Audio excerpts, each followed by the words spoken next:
Parcel unboxing করতে আমার কিন্তু অনেক মজা লাগে। কার কাছে কেমন লাগে জানি না, আমার কাছে এটা বেশ আনন্দের। আমি যখনই কোনো পেজে প্রোডাক্ট অর্ডার করি তখন আমি ওদের প্যাকেজিংটা খুব মনোযোগ সহকারে দেখি, এবং এটা আমার কাছে অনেক বেশি ইম্পর্টেন্ট। কারণ প্যাকেজিং যদি ভালো না হয়, প্রোডাক্ট ড্যামেজ যাওয়ার সম্ভাবনা অনেক বেশি থাকে।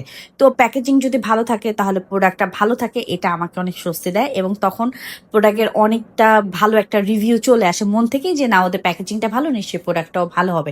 তো আমি অর্ডার করেছিলাম চিংড়ির বালাচাও। তো চিংড়ির বালাচাওটা যখন আমি মানে খুলছিলাম, ওরা খুব সুন্দর করে কস্টেপ দিয়ে এটা ভালো করে এটা টাইট করে আটকিয়ে দিয়েছে, এটাও আমার কাছে বেশ ভালো লেগেছে। তো ওদের যে চিংড়ির বালাচাওটা, এটা স্মেলটা খুবই সুন্দর ছিল। আমি যখন ঢাকনাটা খুললাম আমার বেশ ভালো লেগেছে। পুরোনো যে তেলে একটা স্মেল থাকে না, এটাতে একদমই ছিল না, একদমই ফ্রেশ ছিল। আমি একটু একটু করে টেস্টও করতেছিলাম। এটাতে ছিল সিক্রেট একটা মশলা, ঝালটা খুবই পারফেক্ট ছিল, ব্যালেন্স ছিল। সাথে ছিল হচ্ছে রসুন ভাজা, পেঁয়াজ ভাজা। আমি একটু করে খাচ্ছিলাম, মমি তো খাচ্ছিল। আমাদের মা ছিল এটা বেশ পছন্দের, আমি তো খেয়েই যাচ্ছি। ইনশাল্লাহ আমি খুব সুন্দর একটা রিভিউ দিব এটার একটা রেসিপি সহকারে। তো আল্লাহ হাফেজ।